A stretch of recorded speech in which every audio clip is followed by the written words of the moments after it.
We're drinking buddies. We're drinking buddies. We're drinking buddies. We're drinking buddies and we like to drink. We're drinking buddies. We're drinking buddies. We're drinking buddies. We're drinking buddies and we like to drink. We're drinking buddies and we like to drink responsibly.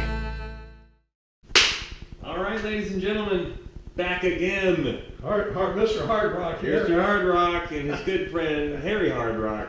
We're back for another fantastic, fun-filled episode of your favorite show and mine, Drinking Buddies. Welcome, everybody. Tonight, Harry has a secret drink. I have no idea. We're back to the old days where I have no idea what the drinks are. So, Harry, what do we got for you?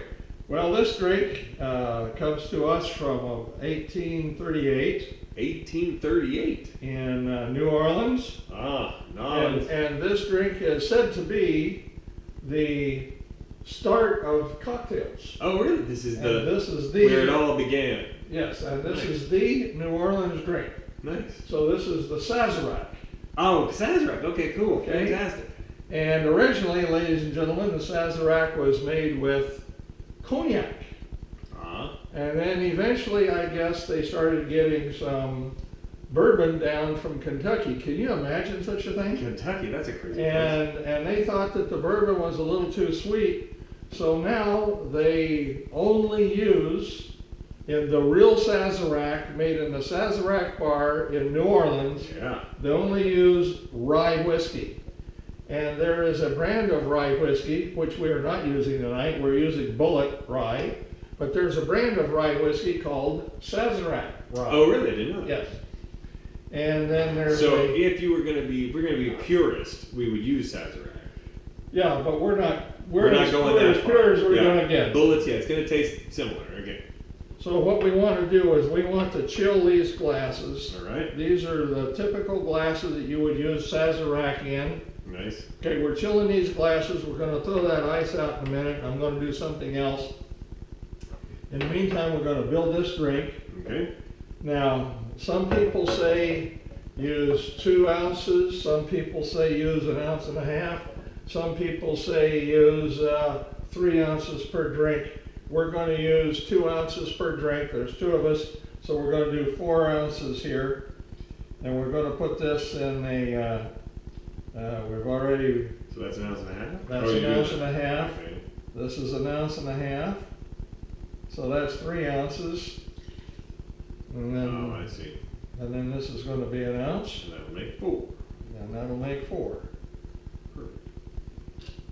I saw this guy online, you probably saw it, who holds it like this and then just dumps it. I've tried to do that, but I don't know. Somehow I'm not. This way and then bang, and then Cool. Somehow I'm not that. Not as coordinated. Not as coordinated. Now. All right. So that's 4. So 2 ounces per drink of the rye. Okay. And some people are saying use a sugar cube. And the guy at the Sazerac bar says that he likes to use simple syrup because then it's not gritty. Right. And it blends in. That makes sense. And a little bit less than 1/2 ounce per drink. So. And this is a fairly new simple syrup. Nice. So we're going to go just under 1 ounce. All right. Just under 1 ounce. All right. All right. And here is the secret magic ingredients. The magic ingredient. This is Peychaud's bitters. Oh, nice. Peychauds, Peychaud's bitters. Nice. And well, we're going to use that. The big dog.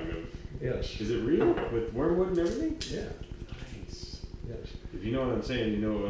So Peychaud's bitters, nice. They say 3 to 5 dashes per drink. I'm going to put about 6 in here. Huh? 1, 2, 3, 4, 5, 6. Perfect. Okay. Yep. Now this is a bitter that's a little bit sweeter than Angostura bitters. Right. And some people are saying use Angostura and half and half. But again, at the Sazerac bar, they don't do that. That's right. You got to go the way that the inventor decided. Yep. And I'm doing the best I can do to keep the outside of the spoon against the outside of the glass. Okay. And they say to give it 30 stirs. They want this, because this is all that's in the drink other than the absinthe. Okay? That's awesome. I want a little snort of the absinthe. Well, you can open that anyway. Yeah. I'll take myself a snort of the absinthe. Will I start hallucinating right away? Okay, now these glasses are totally chilled. We're going to dump these. Ooh, I love that smell. Yes. That's good. Now, here's what we're going to do. Okay, there you go. We're going to put a little tiny bit in each one of these, Oh, okay. and then we're going to swirl it, Okay. and then we're going to dump it. Oh, just for the vapors of the Yes. absinthe, right. And there's a couple of people that showed this on YouTube building this drink, and what they did was they actually used a mister. Oh, that makes sense. So Oh man, that's good. Oof, I like that. just a little bit more to get the. Yeah, it's kind of. If you've never had absinthe, think licorice with a little bit of a bite, but it's awesome. God, that's really good. And there's It's like ouzo, but a little harder. yeah, a little harder. Okay. And we dump that. Nice, that's a shame. Yeah, I know. And then Woo, we. it's burning. Yeah. Amen. It's burning. Yeah. Okay, this is as you can imagine, this is a spirit-forward drink here. Yeah, it is.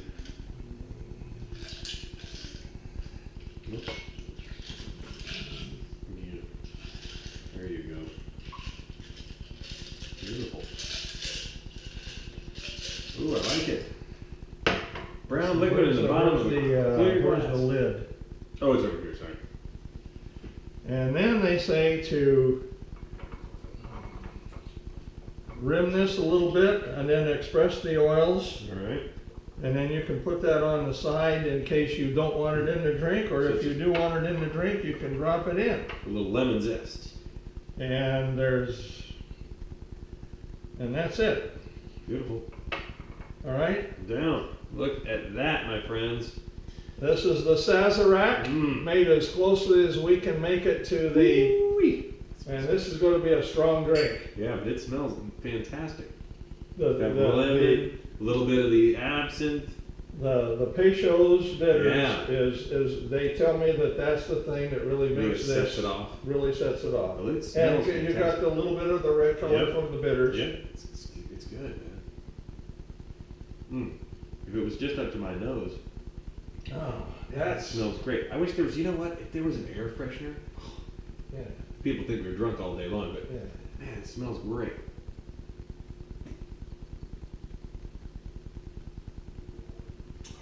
Wow. That is good, isn't it? That's really, That's you know that's what? got the balance. Now, It's got an incredible balance. 'Cause I was going to say, given the amount of alcohol that's in here, absinthe, bullet rye, you would think it would kick you, yeah. but it But doesn't. It's smooth. It's the balance. It is, man. It is. It's the balance. Yeah. And I It's agree so with good. the idea of using a simple syrup instead Yeah. of sugar. You don't want to go with the grit, or Yeah. or stirring it up enough so they get rid of the grit. And the other thing is the glass is ice cold. Yes, indeed. So It's really good.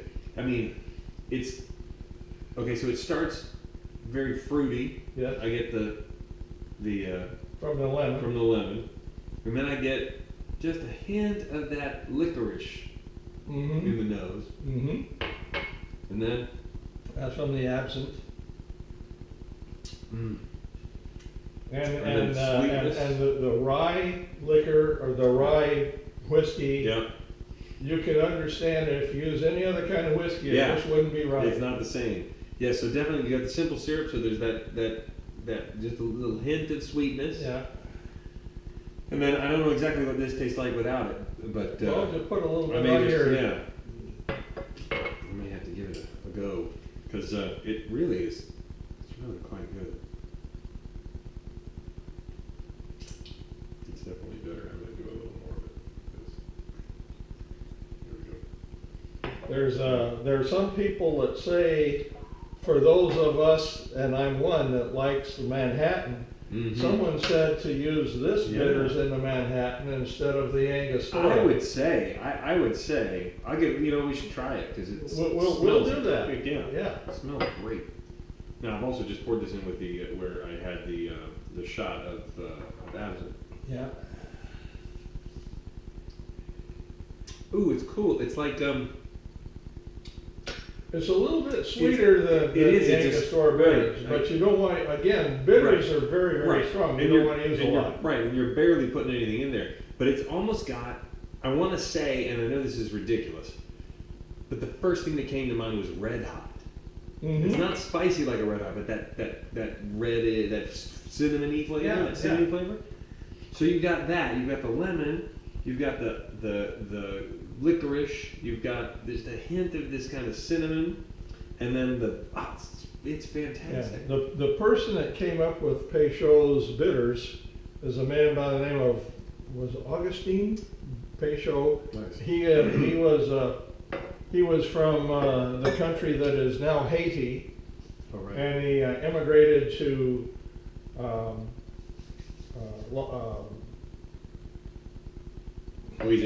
Louisiana. There it is. New Orleans. The drink is that strong, you can't even remember the name of the state. It's pretty good. Anyway, and he made this. He was an apothecary or a druggist. Druggist, yeah.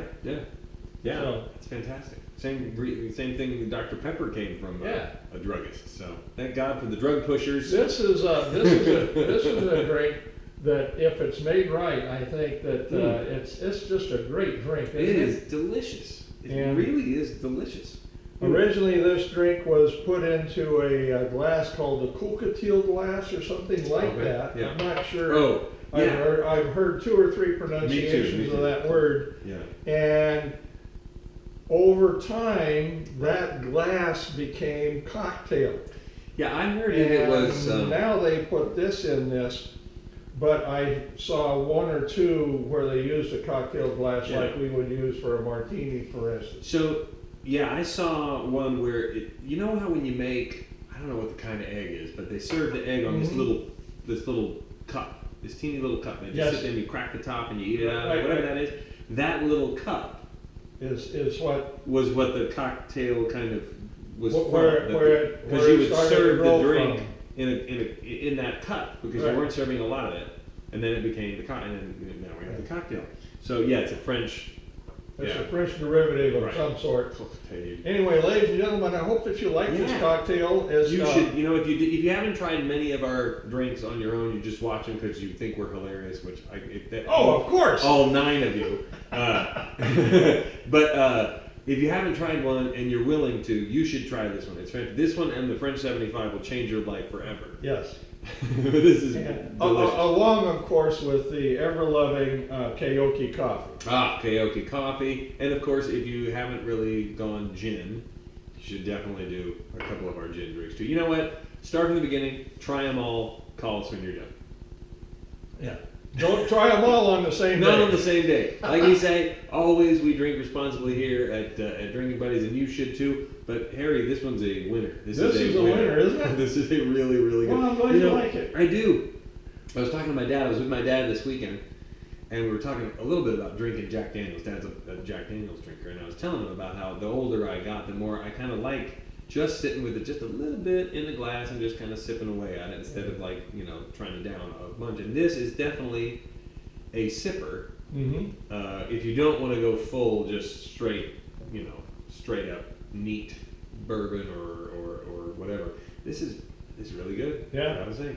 So anyway, thank you for joining us on this week's episode of Drinking Buddies. Drinking Buddies. We will see you next time. I see it. There's so much alcohol on the next episode of. You get it. We'll see you next week. See you later. Thanks. Let us know what you think. Indeed. And drink responsibly. Drink responsibly. See you guys later.